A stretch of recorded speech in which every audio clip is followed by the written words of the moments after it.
I wanted to show you guys new damage on my Jeep.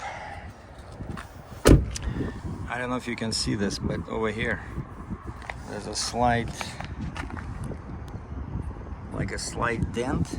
Yeah, this one here. So basically what happened is I was sitting inside, and I was like, there was a car park next to me, and I was just opening the door slowly like this, and all of a sudden there was a gust of wind, and it came into here and just moved the door very quickly, and the mirror of that vehicle hit that.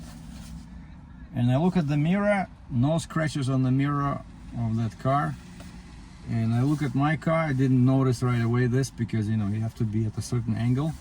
And the next day I'm coming over and I put my hand under the handle, and right away I see that vertical dent, and I'm like, I cannot believe, what kind of metal do they use on these cars? It's probably, I don't know, like 2 millimeters thick. Like, I don't think this is the second time, right? First time a guy hit me. Okay, that was, a guy like this with a pickup truck parked next to me, and he opened his door too fast, and he put a dent in here somewhere. Like you see, we're here. And so I called, I have a special insurance, like, extended insurance, and it covers me for scratches and dents, which I never had before, but this is the first car where actually I used that insurance. So the guy came over, he fixed the dent, so now you cannot see anything. And now I called them again yesterday. I said, guys, I'm sorry, I have another little problem. And as soon as they heard a gust of wind, jerked the door, and I hit the mirror, they wanted to see the picture. So can you send us a photo, because it might be a big dent, so we want to know if it's going to be a shop job or the guy can come out to your place, to your residence. And I said, hey, this is even better than last time. Last time that dent was right on the brake of the where the surface angle changes. So actually I was pretty sure that the guy wouldn't be able to fix it, but it took him like 30-40 minutes, and he did everything. To my surprise, they don't use any suction devices, but what they do is they just lower your window, and then he puts his tools in there, and he applies pressure from inside where the window is. And so this time it's really right up here, right? So, and there's no angled surface over there, so I think they should be able to fix it. And so I called the company like late Friday night. So the lady said she was already going home, so she wouldn't have time to contact the actual contractor. So she said, expect him to call you probably Monday. But could you send us a picture? So I'll send them a couple of photos. I think they will fix that. So that's one issue. And I was supposed to work today at my equipment rental place. And of course Saturday they pay us overtime. But they said, no, we have 0 deliveries and pickups for Saturday. So basically enjoy your weekend. And these past couple of days were also very slow. I think Wednesday I went home at like 2 o'clock. Because they said, if you want, just go help the shop guys in the back there. I go there, I say, hey guys, can I be a supervisor? They look at me, they start laughing. They said, no, we already have a supervisor. I said, okay. They sent me here to see if you can give me some kind of a task. And they say, we have nothing, because there's like 5 or 6 guys in there. They have enough guys for the work. And so I went to the computer and I just checked out. So which means that the company does not pay me after 2 o'clock, so it's not like a salary, right? It's depends when you check in and when you check out. And then I think Thursday it was even worse. I did my final delivery around 12:30. I took a lunch. I come in there, it's like 1 o'clock, and they say, okay, did you take your lunch yet? Go take a lunch. I said, I already did. And they said, well, we have nothing. Go check with the shop guys again. I go there, they have nothing, so I got keys for our pickup trucks, like 2 pickup trucks, and we have a wash bay, so I just washed the pickup truck outside. I washed the floor mats. Then I went back to dispatch. I said, anything? They said no. Okay, so I parked truck number 1, go grab pickup truck number 2, again did the same, washed it outside and the floor mats, and then climb into the bed, because the bed has a rubber floor. Washed the floor. So I think it was like 2 o'clock Friday. I said, okay, if you have nothing, I'm going home. And what about Saturday? And they said nothing for Saturday. I said, man, I thought it was supposed to be busy when it's warm. And they said, yeah, usually it gets crazy busy after the May long weekend. And I said, when is that? And it turns out May 20th is in Canada Victoria Day, and that one happens on Monday. So most people have a long weekend, Saturday, Sunday, Monday, or even maybe Friday. And the guy I talked to, he said that's when, around that time, rentals go through the roof. People all of a sudden decide to have all kinds of home projects, and companies are getting equipment. But so that's what's happening. So it's slow. So now I applied, if you saw my videos, I am applying for Uber taxi or Uber rides, because I want to see for myself. Everybody says it's not worth it, it's just too many miles, not enough pay, but it should be better than food deliveries, because times like this, when I have some spare time, let's say today is Saturday, very nice weather, look at this, sunny, nice sky, people are walking around in t-shirts, and I'm getting pretty hot sitting here, and I'm gonna take it off, the jacket. And so why not? I can work 2, 3, 4 hours, make a few bucks, right, just to help me out with the bills. And so I started, I figured out how to get that Uber, they call it Uber rides, right? So first there's Uber deliveries, which is food deliveries, and then there's Uber rides, which is taxi. And you have to apply separately. You can use the same app, but you have to use 2 different email addresses. And they said you can use the same phone number. And so I called them. I wanted to, because now I'm logged into my Uber rides or Uber taxi part of the Uber app, and I'm stuck on that page where it says background check, like there's a checklist, right? And so I did the first one, send them copies of the driver's license, driver abstract, stuff like that, and then now I'm at like step number 4, background check. And I paid, I think it was like 56 or 60 bucks Canadian online. I confirmed with this police company. They said it's some kind of a third-party provider that does background checks on behalf of the police. And they said, yeah, we got your info, we're working on it, we'll send you an email once the certificate is ready to be downloaded, right? And so that's what Uber wants. They said, take a picture of the criminal record search, result paperwork. And so I cannot go past that. There's like 5 or 6 more steps, like taking a course online and doing a vehicle inspection. There's a special inspection for your vehicle to make sure it's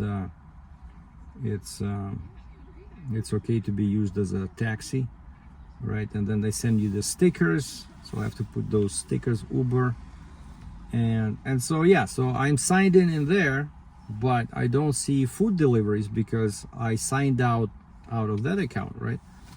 And so I tried calling them. The guy put me on hold for like 10 minutes. He does not understand what I'm talking about. I said, hey, can I log out of this while I'm waiting for my background check? and log in into my old account so that I can do some food deliveries on the weekend.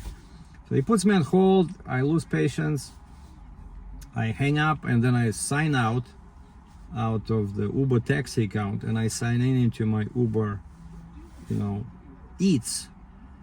And they say, is this your phone number? We found a record. We found multiple records, right? So they show my phone number, say, yeah, that's me. As soon as I click it, yeah, it logs me in, but it said there's a message there. It says cannot go online. Basically, I cannot deliver food. Reason, something about documents, like not documents submission not finished. Like, what documents? I was totally approved, right? I was doing Uber Eats since last summer, on and off, like everything was fine. But because now I'm applying for Uber Taxi, and because actually in the Uber app, you can choose what you want to do. You want to do Uber rides, you want to do Uber Eats, or both, right? And so even though they say that it has to be a separate email address, but looks like they combine both profiles in the same app, right? And because of that, so now they kicked me out of the Uber Eats. So because I'm waiting for the for the Uber Taxi to come through, I cannot do Uber Eats. So now I'm just doing DoorDash, but DoorDash is like super slow. There was it showed like this North Calgary area shows as red, so I can dash, I can check in. I click check in, there's no orders, like at 9 o'clock, then I try again 10, now it's almost midday. So I'm gonna wait a bit more. If there's nothing here, I'll just go down towards central Calgary. There's like a nice area near the Walmart over there. But yeah, that's what's happening. Oh, and speaking about bills, one of my banks called me complaining why my card was overdrawn, and I said, guys, I didn't work for pretty much 3 months. Explained to him that I was laid off in early December and only found full-time employment in March with this equipment rental company, right? And I was just doing some Uber Eats and DoorDash, but it was not enough money, right? So I was behind on this credit card's payment. And I said, hey, it would help, I know of course you're not gonna do it, but I said it would help if you can cut the freaking interest from 20% to, let's say, and I just thought of that number. I said 5%, I said, because that would like cut my monthly payments in half. And there was a moment's silence, a moment's worth of silence, and then the guy says, we have a special program, actually. We can cut the interest to 5% from 20 for 1 year, but first you have to bring your card into a good standing. And I was like a couple of $100 over the limit. And so now when I got my paycheck on the first of the month, I paid that credit card, and so now it's in good standing. So now I just got off the phone with that bank, and so they're trying to enroll me into this, what they call a relief program. And my first question was, I said, is it going to affect my credit rating? And they said, no, unless you miss payments or stuff like that, but just if the mere fact that you enrolled into this interest reduction plan is not going to affect your credit rating. And I tried this with my other bank. Of course, those guys say, no, we cannot change the interest rate. But these guys, like this bank, I've been with them since the first day I came to Canada in 1997, right? So I've been with them, what is it, like 27 years. And I do see a big difference, they do treat you a bit better, So I definitely want to keep this account, I want to stay with them because they're better options. So yeah, because these bills can be crazy, like this 29%, they're killing you with all these fees, and I didn't even know that there was an option where you can go from 20% to 5%, because I'm telling you, according to my calculations, like that cuts the monthly interest in half. like literally. It's like a huge difference how much you have to pay monthly when you owe, you know, when your card is maxed out. So anyway, just remember that the Umberto guy just talked to that guy whose truck burned down. Now he's dealing with a US company. He wants to go to work as an owner operator. He decided not to go to Landstar because they take forever to process a new application, and because he was out of work for more than 30 days, and now they say he has to do, you know, orientation again. And he says last time when he was starting was like 6 to 8 weeks, and now he found another company that also hires Canadians. And he just called me asking me for a tip on where to get insurance. If you're Canadian and you work for a US company, like who did I use when I was an owner operator? So I gave him the name of the company, of the brokerage I dealt with, because, you know, it's a broker, so they can shop various insurance companies. But I said, don't expect low rates, because Canadian insurance companies always charge much more than American companies, because, you know, for an American company, you operate within US, right? You are on a domestic market. But if you deal with a Canadian company and you have to tell them that you go through the border all the time, across the border, they really don't like it when you tell them that you deliver stuff in the States. First off, because US, you know, it's US dollars. It's much more expensive if you have an accident, right? So it's much more risk for a Canadian insurance company when the insured operates in both Canada and US, right? But he's having some issues with trailer insurance. Like his truck is already insured through that company, so he's gonna work as an owner operator. It's a very cheap rate because it's an American company, but the trailer he's having some issues with. So, you know, he's trying to get the trailer insured with a Canadian company and see how that works. And I don't know if I mentioned this, but a friend of mine who lives and works in the States has his own heavy haul company, and he said he has his own authority. And he was asking me, because he saw in the video that in one of my videos that I said, you know, I'm thinking of buying another truck at the end of the year. He was saying, hey, you want to come work for me? Of course, because it's an American company, I can only do loads across the border or inside Canada.